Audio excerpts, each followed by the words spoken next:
because we had to be selfish before we were selfless.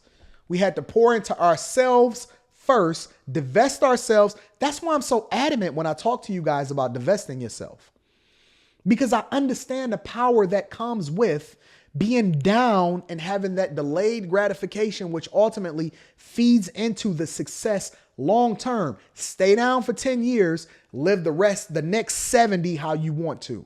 Or you can do what you want for the next 10 years, 20 years, 30 years, 40 years, and then have to do what they tell you to do for the rest of your life.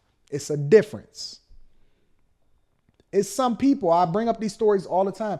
Some people will never, ever have the option to quit their job. Never. I don't want to be that guy. I don't want to be the guy that have to go to work every single day. I want to go because it's my option. It's a difference. Get out of your feelings. Nobody told you to walk away just because you're feeling a certain type of way. Look for a new job, take you a vacation, right? And then get to a bigger bag. That's A. B, do not put off what it's going to cost you long term. You do not want to sit here and talk about, I don't feel like working for the next year, and then have to work for 2 or 3 years past your retirement age and try to catch up. The one thing that's interesting about money that I try to teach you guys, and I try to help you to understand things a little bit differently, is that your money is most powerful when it turns into a snowball. It's just like YouTube. It's just like content creation, right? You kick a pebble down the mountain. It starts to snowball. Compound interest versus simple interest. That video is down in the description. Well, not in the description. The Patreon link is down in the description that has that video. Your money is much more powerful the sooner you invest it. By the time that it starts to turn into a snowball and an avalanche, your money is just multiplying on top of each other. You can't spend that junk fast enough. Rita and I have these conversations all the time. And I say, Rita, we can't spend this. We're not going to spend the projected money that we're going to make in our lifetime in a lifetime. There's no way we'll ever be able to spend the projected amounts based off of what our calculations are, the ebbs and flows, the ups and downs of what the economy is going to do, the stock market, real estate, all of that other type of stuff. We're not going to be able to spend that type of money in our lifetime. But the only way you get there is by making the early investments and doing the things that you're supposed to do now. It don't seem like a lot when you put in $6,000 and $12,000 into your Roth IRA every single year, when you're making the sacrifice to do it. But when you look at how that plays out, and again, it feeds into what I was telling you guys about in the beginning of this live stream, delayed gratification. When you see how powerful that junk becomes 20 years later, when it becomes that much more powerful 20 years later, when you realize you could have made an extra $2 million in your lifetime, but instead you wanted to go and do hot girl summer in Miami every year instead of chilling. You wanted to go and bust down your watch every year instead of chilling. Instead of being down for 10 years so you can live the rest of your life, the best of your life. I'm telling you, compound interest is so powerful. You guys need to read Buffettology. If you haven't already, read Buffettology. It's the investment strategy about Warren Buffett and why his investment strategy is so powerful. Please read Buffettology if you have not already. If you are 20, 21, 22, you know what? Because I'm making a whole video on that because somebody asked me to make a video on how it is that they need to be investing specifically and strategically when they're in their early 20s. So that's coming in the Patreon too. Today we dropping the NFTs. I got the health savings accounts and how it is that you can use that to strategically invest. I got the other young people giving y'all the insight on what it is that you need to do early in your life so you can live the rest of your life how you want to. All of that's coming into Patreon within the next 3 to 4 days. All right. So NFTs dropping today. Let's see what we got going on here. Let's cook. Let's keep going, y'all. But the important thing that I think that y'all need to pay attention to again is the power behind not just compound interest and having your money working early for you. It's not just the mentality that you're supposed to have and that you're supposed to develop to not need and not increase the expenses that go along with the increases that you get coming with your job and the promotions and all that other type of stuff, right? Not just understanding how money works. None of that. It's not just that alone. It's all of it combined.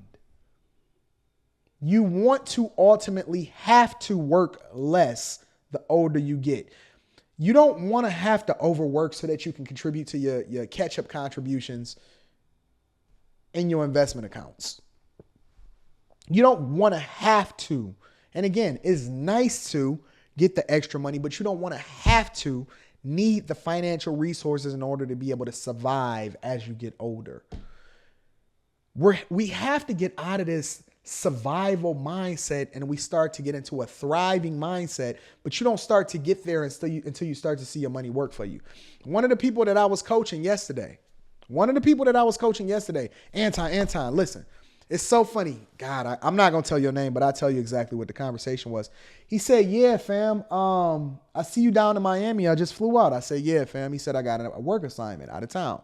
This guy is doing really, really well. Since I first started coaching him, he completely removed all of his expenses. He got almost over $500,000 put up, investing, working for him. He was thanking me for getting him to buy a Ford earlier this year, doing incredibly well. I'm also pushing him, and I pushed him to get rid of his apartment. He was paying $2,000 a month for his apartment, and he was never there. He was only there maybe 3 weeks out of the year, but he kept it just in case because he always travels to work. He said, Anton, I thought about it. I'm thinking that I'm going to buy a trailer, throw it in the back of my mom's crib, and just keep my stuff in there for when I get back home, I can just tap in and grab my stuff or whatever. I said, okay, that's interesting. I said, I don't see that as a bad idea. I said, how much is it going to cost you? He said, about $7,000. I said, oh, okay, yeah. I said, you're not even home but what, three weeks out of the year to see your parents and stuff anyway. You can keep your stuff there. Instead of getting a storage account, you want to keep the trailer there. You know it's going to be protected and all this, so on and so forth. He said, yeah, I think that's a good idea. I said, I don't see nothing wrong with it if that's what you want to do. I said, why you sounding reserved? He said, yeah, I was talking to my friends and they were saying, man, what you making almost $250,000 a year? Why would you ever even have anybody think the fact that you got a trailer? Surrounding yourself with the weirdest people I've ever heard in my life. Why are you taking advice or even considering having other people in your ear telling you to do stuff in order to impress other people that don't even care nothing about you? You're not even home but 3 weeks out of the year. Why are you letting them convince you to spend $24,000 a year just to maintain appearances from people that don't even care nothing about you? Instead of doing a thing that you already identified in yourself that makes the most sense financially long term.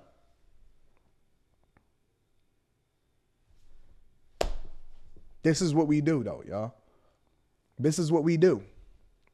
He said, I know, fam. He said, you know what? I already had made up in my mind. I'm doing this thing that I already told you about. I just wanted to confirm with you and check in with you and see if that made sense financially. He said, you're the only person out of all my friends that was like, hey, that don't sound like a bad idea. I said, so what's the reason why they told you why it sounded like a bad idea to them? He said they kept talking about keeping up appearances in women. I said, and these are the people that you consider your tribe.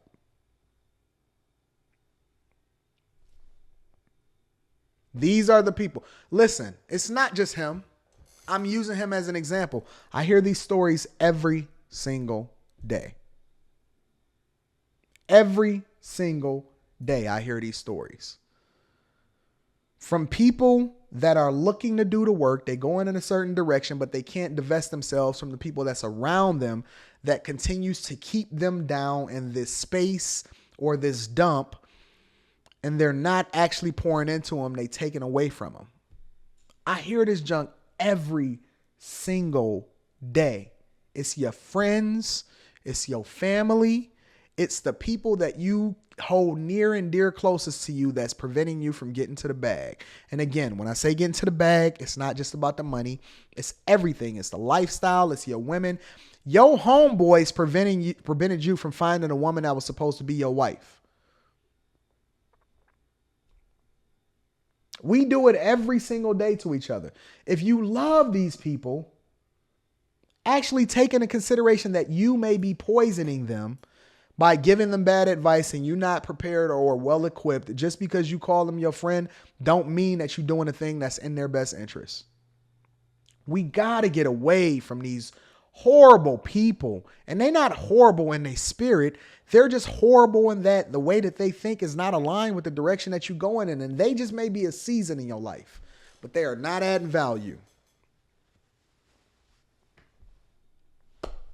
We got to do something differently if you want different results. You got to do something different if you want different results.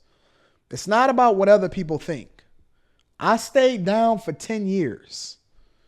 10 years. Chilling, working, grinding. You know, I was telling the people in my Patreon exclusive that, do you know that when I was working at the University of Michigan, and I had already came up, I was winning. I had money put up and all of that. And we had already got rid of all of our cars and stuff like that. And we had one car because Rita was staying at home. She was always over my mom's house or my brother's house and all of that. We had got us a little dope spot and all of that other type of stuff. I started getting into real estate. Every piece of real estate that I started buying, I decided to rent it out instead of keep it for ourselves and all of that. Do you know that the car that I was riding, I had a Cadillac. As a matter of fact, it was an STS. That's what we ride here in Michigan. We ride Cadillacs. Do you know I drove that car until it had over 300,000 miles on it? The windshield wipers didn't work no more. I couldn't even get in on a driver's side door no more. We had to get in on the passenger side, and we couldn't roll the window down on the driver's side because it would get stuck. Do you know I drove that thing until it literally died on me the minute that I drove it in front of the house, and then I put that mug on Craigslist and I sold it? I didn't buy another car until I had to. I was so conditioned to stay down. It didn't matter how much money I got, how much real estate I acquired, how many stocks I bought. I was down. You know how many people was tapping in with me like, Anton, I don't even know why you acting like that, living like that. You need to be doing things differently. In my mind, I had already been through what it took to go broke the first time. I had already lived that life. We had already went shopping and all of that. That stuff didn't impress me. Because when we went broke, none of them people was around until we started getting money again. None of them people was around until we started getting money again. So why would I sit here and take advice from the very people that gave me the blueprint to the lifestyle that led me to be broke the first time? Get the piss out of my face. I'm like, nah, we got this. We got this. We good. We gonna stay down for the next 10 years. And then we gonna let our investments pay for everything that we want to do. And now we do whatever we want to do when we want to do it. Because we had to be selfish before we were selfless.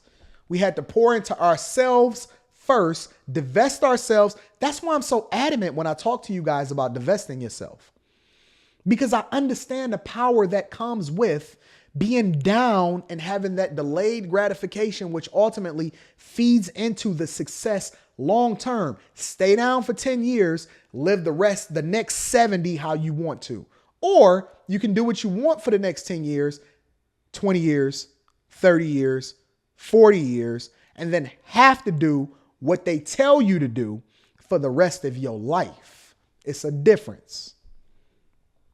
It's some people, I bring up these stories all the time. Some people will never, ever have the option to quit their job. Never. I don't want to be that guy. I don't want to be the guy that have to go to work every single day. I want to go because it's my option. It's a difference.